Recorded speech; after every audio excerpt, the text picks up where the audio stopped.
I know you're at the merch table and you're watching this steel cage get set up, but we're just gonna have a little chat here, so you can listen if you'd like. But my name is Jaxon Stone.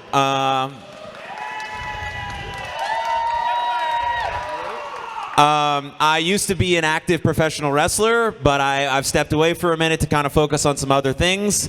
Brief intro: I run a mental health nonprofit called You Are Loved, and thank you. And I host a podcast called Jaxon Talks Everybody. And that podcast centers around mental health, which is kind of the conversation that Mike and I are going to have right now. And so we've actually had a few conversations over the last few weeks, me and Mike, one being on my podcast. You can check that out on YouTube, Spotify, or Apple. And then we did a panel discussion about taking care of your mental health as a professional wrestler. And so we'd just like to have that conversation live here with you guys as we kind of continue the conversation around mental health. And I want to make a quick note that this conversation it's a part of the show, but it's very on its own. It's a very exclusive part of the show.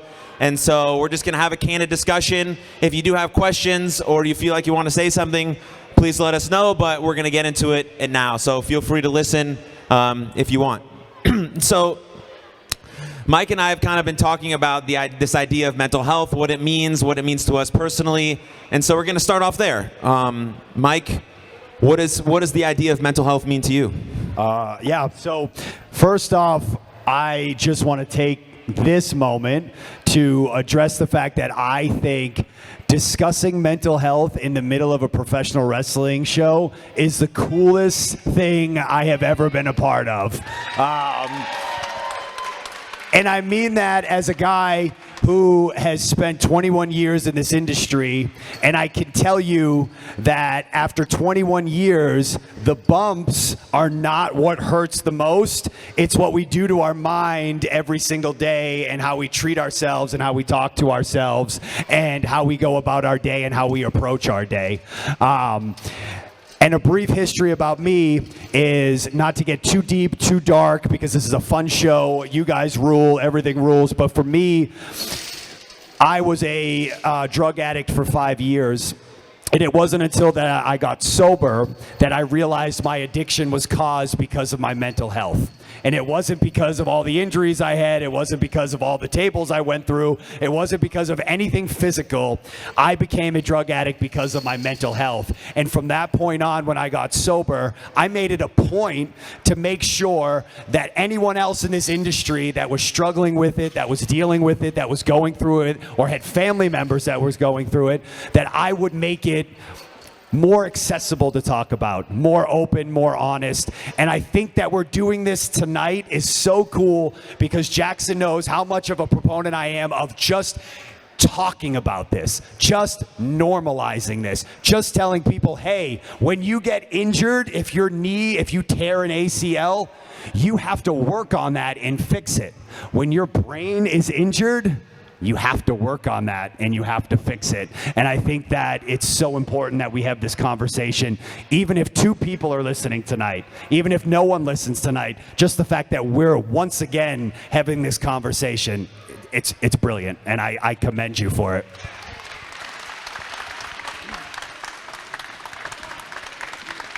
Yeah, it's amazing, because if you look at kind of the trajectory of mental health over the last couple of years, like, more people are speaking about it, right? Athletes, celebrities, all of those things. And the way I view mental health, if anyone is interested, if you can think more about mental health as like an everyone issue, because we seem to think when we're deeply struggling with any sort of anxiety, with depression, with feeling overwhelmed, frustrated, we feel like we're the only people in the whole world who feel like this. And that can make us feel isolated and alone, and then we seclude ourselves, and that makes us spiral into kind of some deeper things. But when we can wrap our minds around thinking about mental health as an everyday issue, because mental health is how you think, feel, and act. And everyone in this room feels, and acts at an incredibly high level, and so that means we all have mental health. And so when we think about it that way, way we can bond in our common humanity about going through struggles, right? Because life will beat you down. Life is very hard. There's setbacks, there's challenges, but through all of those things, if we start to prioritize what's going on in our brain and our mind and our body, then we have the ability to overcome some of those things in a more healthy manner. And so we can look at it as like this first level of awareness, right? Being aware that we have mental health, because everyone does, right? If you've gone through failure, rejection, heartbreak, setback, loss, you can raise your hand or you can cheer, right? It doesn't matter. All of those things happen, right? Everyone goes through those things, right? And then if you become aware of those things, then you have to then accept exactly where you're at. So the second step would be acceptance. And then the third step, what we're trying to get into with these conversations, is moving into some sort of action, right? Your mental health takes work. It takes sets and reps. And so if you think about it from an awareness, acceptance, action point of view, then we can become more proactive with our mental health.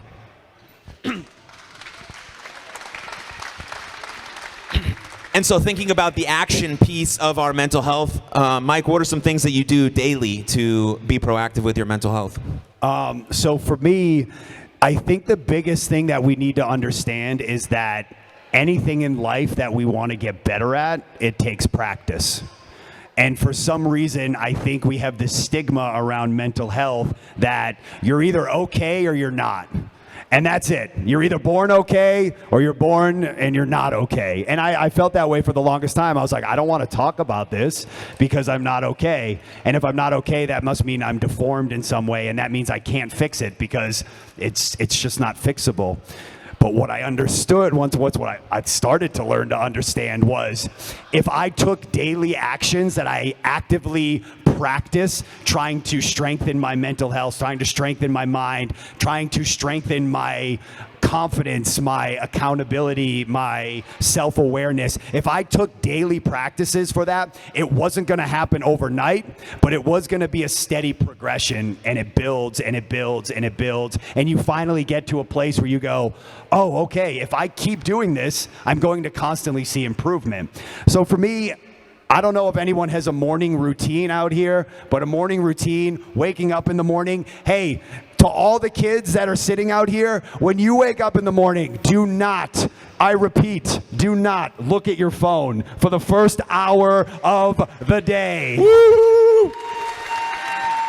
And I say that as a dad who will every now and then give his daughter her iPad, and because daddy needs to get work done. But I'm telling you, do not give them their phone for the first hour of the day. And for parents, don't look at your phone for the first hour of the day. Because I'm telling you this, when you wake up, it's a brand new day. It's a clean slate. You have nothing going on in your head. Do not let the negativity and the toxic BS on social media dictate where your day is going to go. Let yourself dictate that. Wake up, look outside, see the sunlight. Positive affirmations, they work.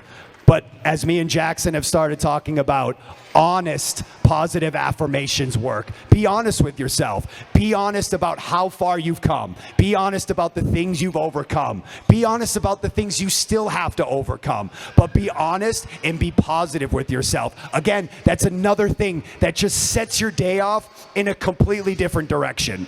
And the last thing I'm going to talk about, and I don't want people to just tune me out because I know this might be a tuning out topic. Meditation saved my life. I'm not talking about I need you guys to be hippies.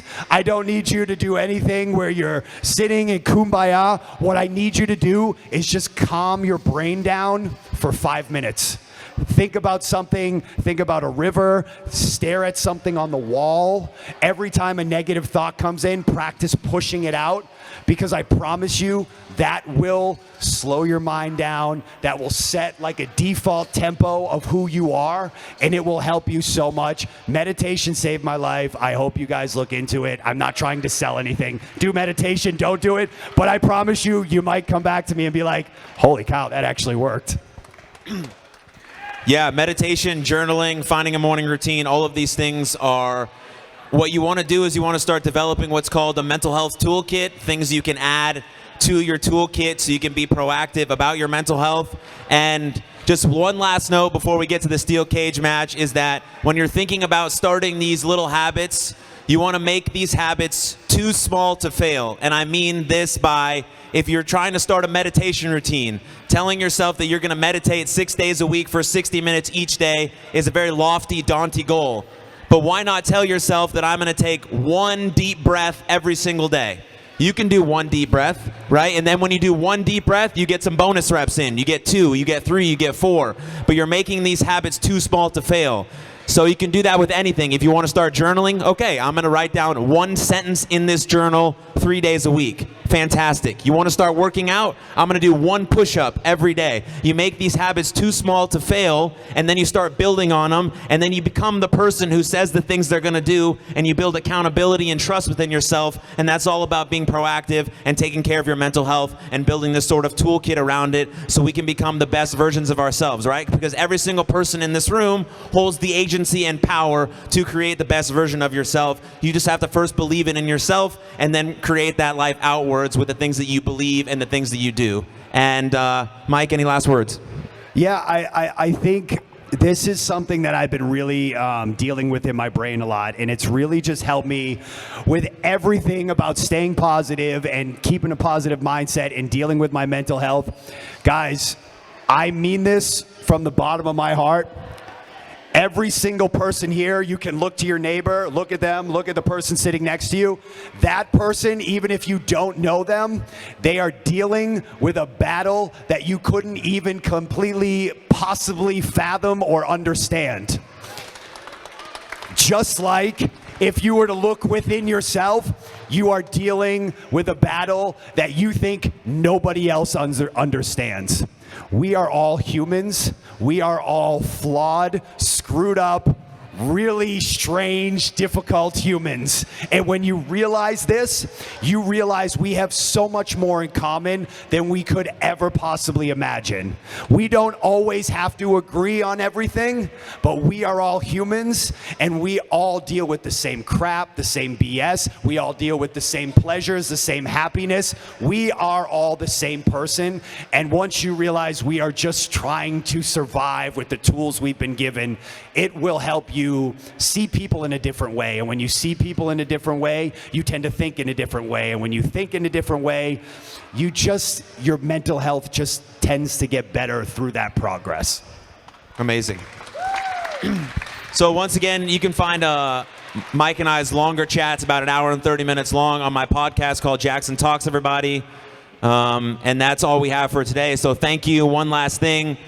My nonprofit is called You Are Loved, but that's because I believe that every single person is deeply, deeply loved, and you deeply matter. I believe that with my whole soul. It saved my life when I need it, and maybe it will for you. Have a good night. Enjoy the steel cage match, and yeah, cheers.